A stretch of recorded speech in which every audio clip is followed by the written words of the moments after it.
Hello, welcome to my channel. I am Brita Wallace with Wallace Family Ministry, and we are going on a Love Dare journey for parents.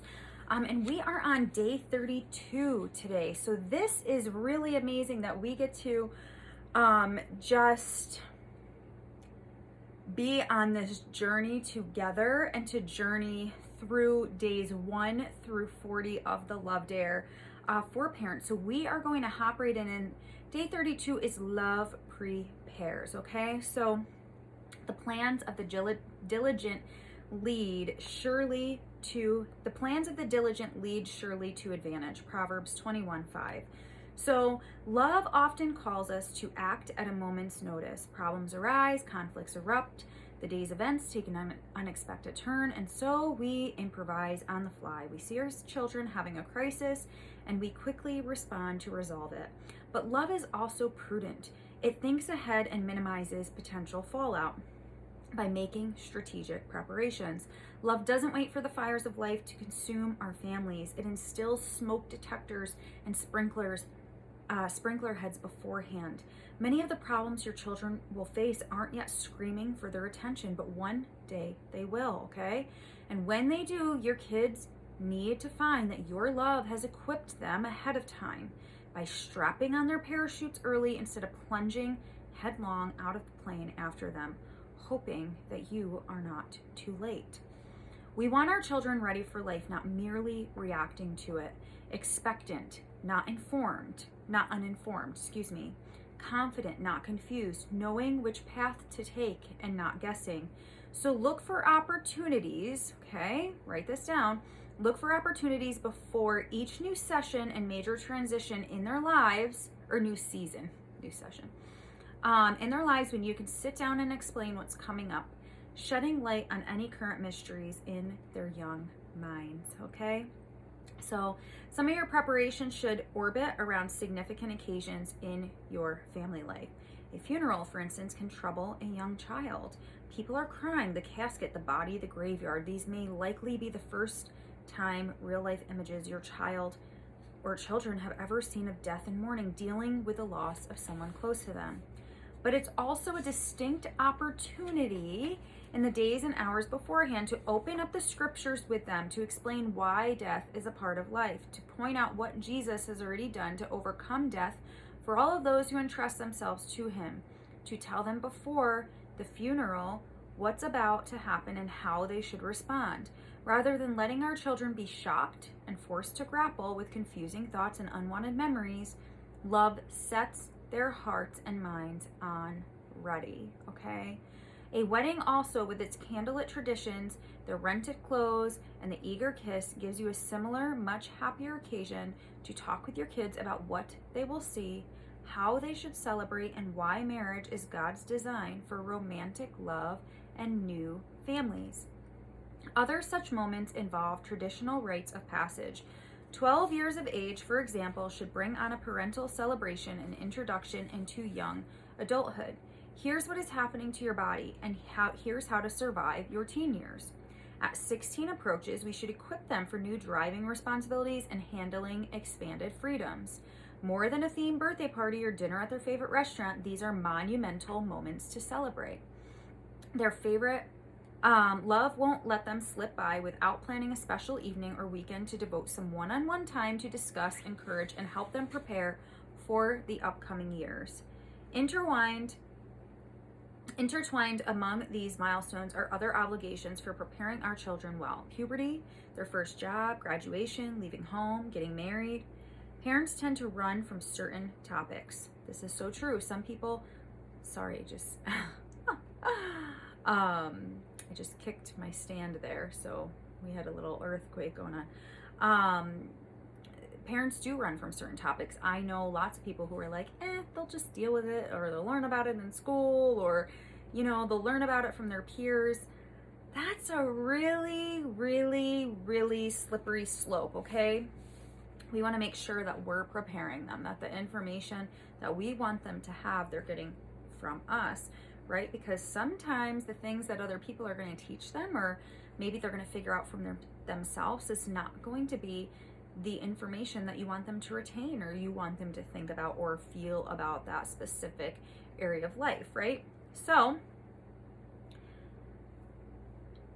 but love is only concerned with the future well-being of our kids, knowing they need someone to equip them with everything required for making sound decisions, moral commitment, and healthy lifestyle approaches to the temptations, opportunities, and challenges they will face. And we want that to be us, okay? We do. We want that to be us. So we need to take that time, okay? We need to prepare them.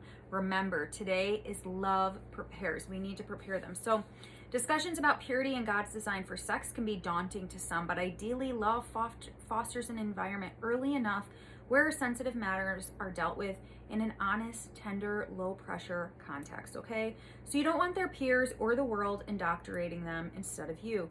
Discussion about their bodies, their hearts, and the types of pressure to anticipate from the opposite gender will need to be on your radar. But even if you're jumpstarting conversations that should have happened already, let love lead you courageously now into matters too important to be left to chance or hearsay.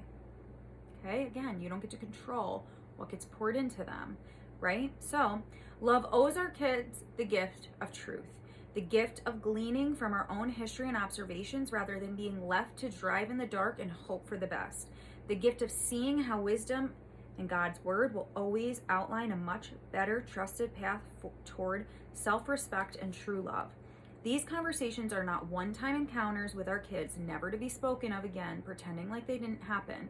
They should grow and they should develop, okay? Your child may be way too young right now to be burdened with some things, okay? We need to age appropriately, talk to our kids about things.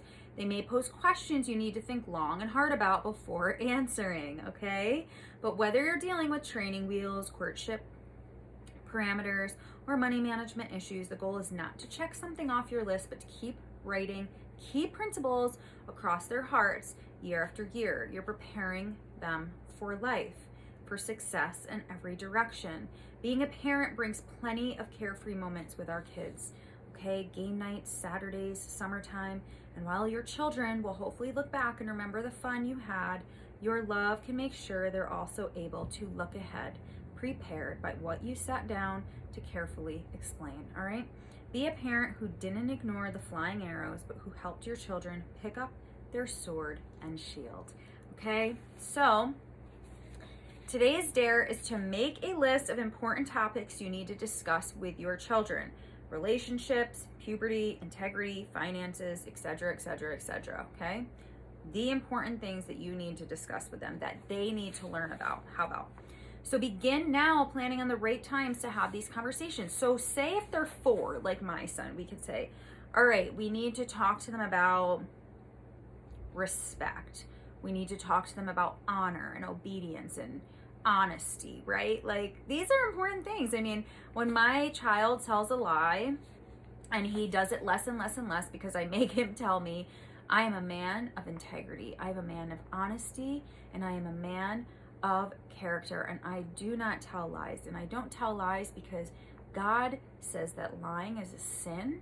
It's not nice, and people do not trust me. He doesn't say all that. He says I'm a man of integrity and honesty and character. But I drill these things into his head. This is why we don't lie. And I tell him why we don't lie. And I'm like, do you want, and I always give him a chance. I'm like, is that the truth or is it a lie? And then he'll look at me sometimes and I'm like, you want the chance to tell the truth? And giving you a chance. I'm giving you a chance here, right, to tell the truth if you're lying. Okay, this is it's a free chance. And then we're going to work on this, right? This is why, and then I use it as a teachable moment. We don't tell lies because you're a man of character. You're a man of integrity. You're a man of honesty. And you don't tell lies. And this is why we don't tell lies, okay? And we need to be men of integrity and honesty and character. And we shouldn't be telling lies because then people do not trust us, right? And that is not going to be good. That's not going to bring you any fruit in your life. That's just going to bring you trouble. So things like that, right? Like and then you're going to okay, so I'm going to do that. Okay, I'm drilling that in now and I'm going to keep pouring into that year after year after year. And then, certain things in his life like puberty and, you know, like that's going to come at another time. You can just write this list down and then you can put a date on it, like in a special notebook that you refer back to. Or it can be like, okay, notebook for my kids. That's like, this is a kid's calendar that I'm going to be intentional, like intentions for my children year after year. Something where you're like, hey, like this is what I want to be doing for my children, because I need to talk to them about these important topics in their lives, right? To prepare them for them, it's important that we do that. So make the list of important topics that you need to discuss with your children, and then start doing your homework in preparation for those days. And then finally, spend time praying for wisdom and guidance. Okay, guys, if you don't pray for anything else, for yourself, and for God to give you something, pray for wisdom. God says that if we pray for wisdom, that He is going to honor that. He's going to give that to us. And the thing about it is that we want wisdom more than anything else. We want God's wisdom. It comes from Him. So that is one thing that we should pray for every day, is to pray for wisdom. And I fall short of this too. I'm not saying that I do it every day. I used to pray every day for wisdom and strength. And there was something else. It was a long time ago. I was sick, very, very sick, and I used to pray for wisdom, strength, and especially when I didn't have really know anything else to pray for. I have it written down somewhere because I wrote about that time in my life and what I had gone through. So I will find that at some point and look at it and see what the other thing is, because I can't think of it right now. But it was something I prayed for every day, and God really did give me wisdom. He gave me wisdom during that time to advocate for myself, and if I didn't, I probably would be in a lot worse shape, if not dead, because my organs were in severe distress when I finally found a doctor who helped me. So I just am thankful for that wisdom. I'm thankful that He gave me strength even when I was so weak. It was the weakest time in my life, and He gave me the wisdom to fight for myself, to know that certain things were not working, or certain things weren't right, or certain doctors were not serving me or giving me correct information, and that I needed to keep searching. And it was a long process. It felt like forever, and I was sick for a long time, and I so often cried to my mom and to my dad. Like, sometimes I just wish that I would die. This is terrible. I'm scared. I don't know what this is. Like, it was crazy. But I'm glad that didn't happen. God had just purpose for my life, at least until today.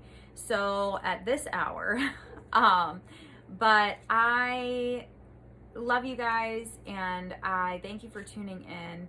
I will see you tomorrow for day 33 of the Love Dare for Parents. Make sure you subscribe to my channel, share me with your friends, and like me, as I will have some more teachings coming at you in the future. So take care, and God bless.